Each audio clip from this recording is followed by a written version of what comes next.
Olá, pessoal. Eu sou a Thaís, vou apresentar um pouco do meu projeto de gestão ambiental. Então, eu vou trabalhar com o monitoramento da extração irregular ou ilegal, né, de areia em pontos críticos da bacia do Rio São Francisco. Aqui tem um pouco dos itens, né, do que eu vou mostrar, eu vou passar aqui por esses itens. Primeiro, o porquê, né, de eu ter escolhido esse tema. Então, eu trabalho em uma indústria metalúrgica em Betim que produz autopeças, que são peças de motor de carro.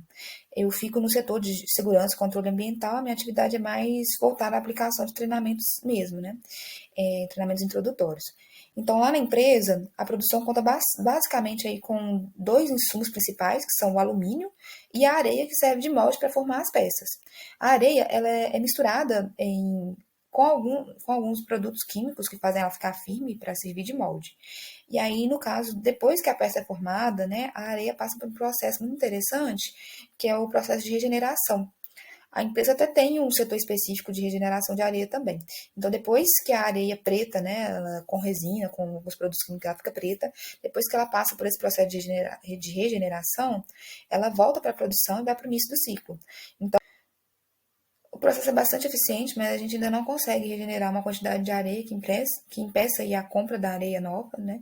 Até porque tem perdas, né? Mas também não está ainda numa quantidade que a gente acha melhor, né?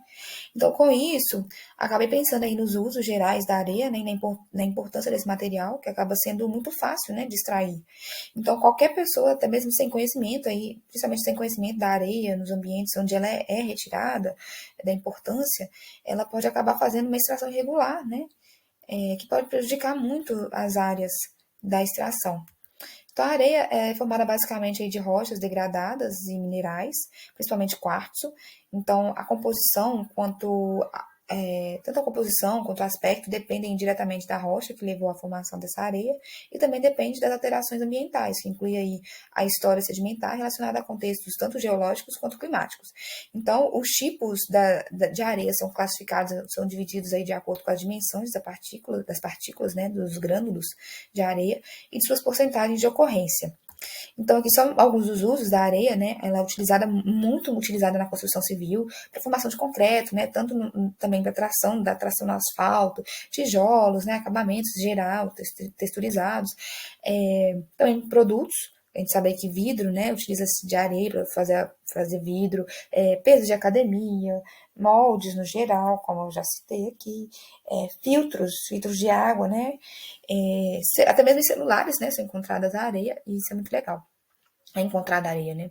E aí, também na cultura de alimentos, né? Porque o solo arenoso, ele é importante também para alguns alimentos específicos. E, e aí, no caso, gente, aqui a extração, ela ocorre em áreas ambientais importantes, né? Aqui a gente tem um exemplo aqui de rio, a gente também tem areia, né? Que é encontrada na praia, areia de deserto, né? Mas principalmente extração, a areia principalmente feita em locais de rio. Que aí, nesse caso, é uma área muito importante, né? Se tratando aí de uma atividade com grandes impactos ambientais negativos, como a alteração da qualidade das águas, alterações na geomorfologia também do curso da água, né? E na geração de processos erosivos no geral. Então, é possível utilizar, até é possível, né, utilizar aí a areia do mar, mas como ela tem sal, acaba sendo um processo mais caro. E também tem a questão da distância, né, e do local que vai ser extraída para utilização. Além disso, também, como eu já comentei, né, é um processo muito fácil. Então, qualquer pessoa consegue retirar a areia das margens de rios sem a variação dos riscos, né, do impacto que está sendo causado. Por isso que é uma atividade muito perigosa. Também, gente, eu encontrei algumas notícias sobre a extração irregular, né, e ilegal de areia. Então, também tem aí, vou ler aqui mais ou menos um pouco das notícias, das manchetes. Então, a demanda mundial por areia gera crises ambientais, corrupção, né, a gente já sabe, já consegue imaginar isso. Denúncia também de pessoas por extração ilegal de areia no Rio São Francisco. Outra foi também a determinação da paralisação da extração de areia em Ilha do Rio São Francisco. E uma outra notícia interessante que eu achei, de fevereiro aqui de 2021, essas notícias são mais recentes, né? Mas essa aqui é de fevereiro de 2021. Ela solicita, essa última aqui, ó, em busca da desburocratização da extração de areia, né? Então, essa notícia ela solicita uma alteração aí, uma flexibilização na legislação mesmo, que fala sobre os rios, né, de preservação permanente. Então, essa lei proíbe a extração de areia nesses pontos, e a justificativa é que está sendo proposto aqui, nesse caso de flexibilização da legislação, é que tem muitas construções civis, né? E as prefeituras, no geral, elas têm que buscar areia a mais de 90 quilômetros de distância, o que faz aí que os preços ficam muito altos, né? Então, essa foi a justificativa para essa solicitação de desburocratização da extração de areia. Com isso, eu decidi trabalhar aí com a extração de areia na bacia do Rio São Francisco mesmo, que é uma bacia muito importante, né? E entre as bacias, assim, exclusivamente nacionais, é uma bacia extremamente extensa, né? Tem uma área muito grande. E com isso, é um rio também, né? O Rio São Francisco, no geral, e a bacia no geral tem uma grande importância ambiental e social, conhecida aí como um rio de integralização nacional. Interliga aí o Nordeste e o Sudeste, né? O Rio São Francisco mesmo, que é o principal. A importância aí, ela vai tanto da bacia no geral, né? Ela vai tanto do abastecimento de água, principalmente para o Nordeste, também como de subsistência geral, né? Que muitas famílias precisam, dependem desse rio, principalmente do Rio São Francisco, né? Para sobreviver. Então, tem importância, tem valor econômico, social e cultural também. Na fruticultura, que no caso, na agricultura no geral, né, mas especialmente aí na produção de frutas, que o Rio São Francisco no geral, a bacia também irriga essas produções, né? E na produção energética também tem muitas usinas hidrelétricas nesse curso, né? E aí aqui, só uma das subdivisões aqui da bacia mesmo, a gente tem o Rio São Francisco, que é o principal, né, o rio principal, mas também tem aí 68 afluentes. Além disso, tem aqui também uma coisa importante, que é a bacia do Rio São Francisco, ela atinge aí tanto, ela abrange, né, 3 biomas importantes, que é o Cerrado, a Caatinga e a Mata Atlântica. Então, por isso que é uma bacia muito interessante a gente trabalhar com ela, né. Além disso, tem outras subdivisões, que é o Alto São Francisco, tá entre as áreas de nascentes aqui em Minas Gerais, né?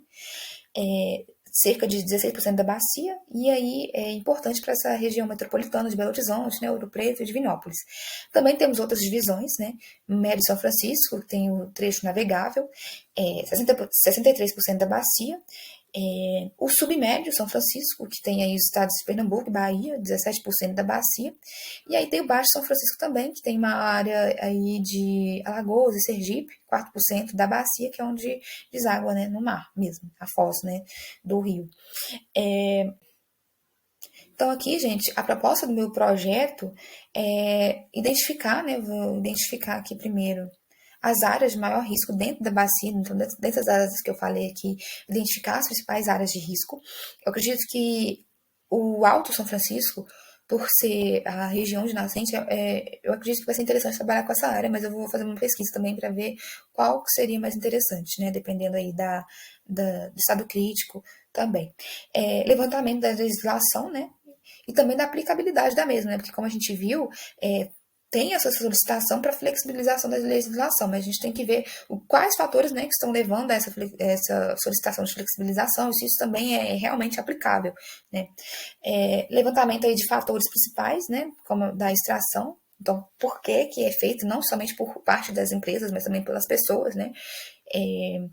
Fatores socioeconômicos no geral, né, dessa extração irregular, que está relacionado também com o item anterior, e aí, a partir disso, avaliar os impactos ambientais e propor um plano de gestão e monitoramento das áreas de risco, né, um plano para evitar esse impacto causado pela extração, principalmente extração irregular, né, e ilegal da areia. Então, gente, é isso.